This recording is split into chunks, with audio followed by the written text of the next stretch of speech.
Welcome to my classroom. When I set up my classroom in the summer, last year in August, it was my first year in the room, and I knew I needed a central meeting place. So I decided that the center of the room is where I like to be best. Our carpet area is where we do all of our circle activities, our meeting place, our tribes activities, where we learn from the chart, where we do our calendar and morning routine, and also a space for building and math manipulatives on the floor.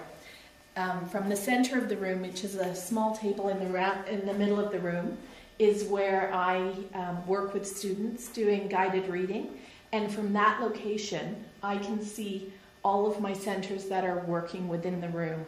So I like to be central so that my eyes can scan the room and I can see where everybody's working. I set up my room in different centers. I have the language center, or we call it the writing center, over on this side of the room. All the materials that the children need are at their level so they can access them easily. The tables and chairs are just what we're given to work with. I don't have a choice about that. And something to consider as an occupational therapist perhaps is that children in primary classrooms or in kindergarten classrooms don't always sit or work in the same place. They're moving all the time. So to have the average size chair probably meets our needs. The writing materials are all in the cubbies down below. There's stamping, there's all kinds of fine motor activities in the writing center. Then over next is my library. In the library there are two tiny chairs for the children to sit on comfortably, some mats to cuddle up on the floor. The books are all at their height, except for the ones on the radiator, which I'm not very happy about because those bins are difficult to access. I always encourage them to pick them up and take them to the floor before they choose one of the books from those bins. Something else in my classroom that's just on the wall all the time are the self-portraits. That's something that I collect throughout the year to show the fine motor development of the students. And every month we do our own self-portrait, and you can see the fine motor development as the year progresses and how their artwork changes. So that's part of my classroom always. The next center is the building center, the block center. Right now the train tracks table is being used as a little drying rack. All of the bins on the ledge are labeled and the children can access those easily.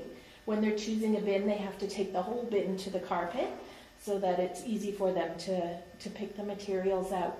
The large building blocks are used every day. The children create castles and all sorts of things with them. And I limit this building area to 4 students at a time. The dramatic play center right now is set up as a vet's office. We change the themes in here all year long. Sometimes it's a grocery store, sometimes it's a home center, sometimes it's a flower shop, sometimes it's a pizza shop. So all sorts of different dramatic activities can take place in there. Everything is child height and child friendly for them to play with.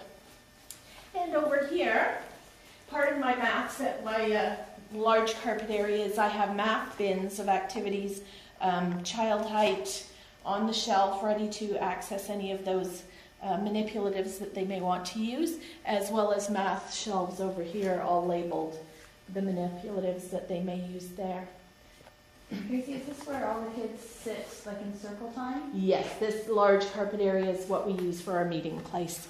And would you like to have, say you have a child who might be very fidgety or might have difficulty staying still for a long time, would you like to have an area where they might be able to lean against the wall, or they might be able to stabilize themselves somewhat? It would be really nice. However, whenever they lean against here, there's too many manipulatives. So that's a really good thought, is to have a solid back here that perhaps they could use to stabilize themselves.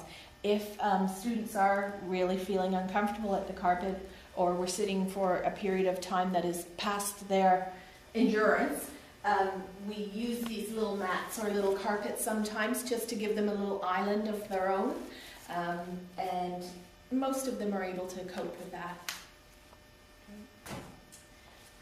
Okay, and over here is my fridge, and it's used for either fridge art or we do magnet activities on there, lots of sorting. This is my creation station, where the children have access to all sorts of materials that they can create things on their own during exploration activities.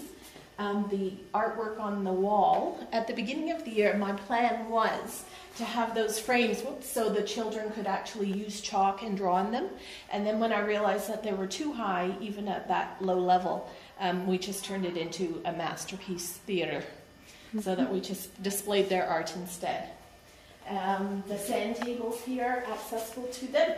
It's used every day, and it's just the right height for them. It's perfect. The Play-Doh station, it's sometimes Play-Doh, sometimes plasticine, fine motor. That's always busy as well. Another station, usually 2 chairs are here, and they can sit and work there. Painting. And something the occupational therapist told me this year while we were in is that writing on a slanted surface is sometimes the best way for children who are having difficulties on a flat surface. So sometimes this is coloring and sometimes it's painting or drawing, or they can even do writing on here as well. So that's something else I've adapted that I never realized before, that writing on a slanted surface was something that would help students. The sink is where the boys wash their hands at snack time and lunchtime, just the right height. If I could change things and things weren't built into old schools the way they are, I wouldn't have the soap dispenser where it is, because the children line up going that way but then have to walk around so the next person goes in because they can't reach the soap from where they are. So something to consider. The fountain, just the right height for the children. Then we head into the coat room. Whoever was building this coat room thought that kindergarten children were very tall and that they could reach up to put things in their cubby. It's not really a safe situation. I often take the shoes down for the children. Some of them can't reach that high with their hands and try to stand on the bench or the seat, and that's not something that I allow them to do. So if the world was a perfect place, I would put the cubbies much lower. I'd also spread out the hooks so that they're not all on top of each other during the winter months, especially when they have a lot of their own belongings. The washroom is just the right height for everybody. Nice small toilet and a small sink.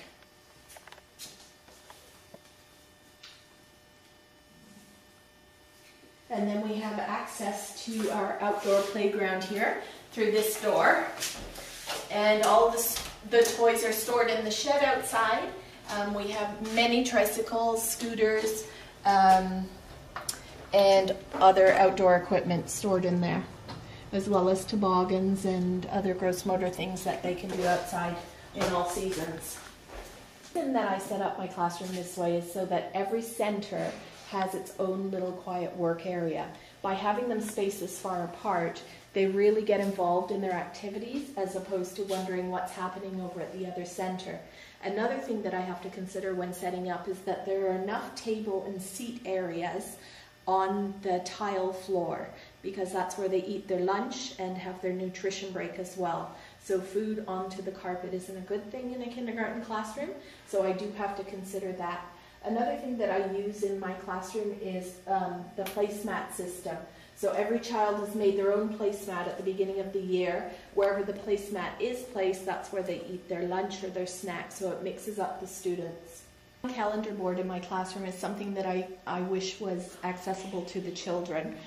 We do put the date on the calendar every day, and it's something I have to do because it's too high for the children to be able to reach. My Who Is Here Today chart, the children are able to access that on their own as I brought it down to a lower level. And the things on the shelf, obviously, they can reach as well. The chart stand is also a little bit too high for the students in my room. Underneath my Sea Animals poem there's a whiteboard, and the smaller students still have a hard time reaching to manipulate things either magnetically or with whiteboard markers on that stand. I wish that was a little bit more accessible.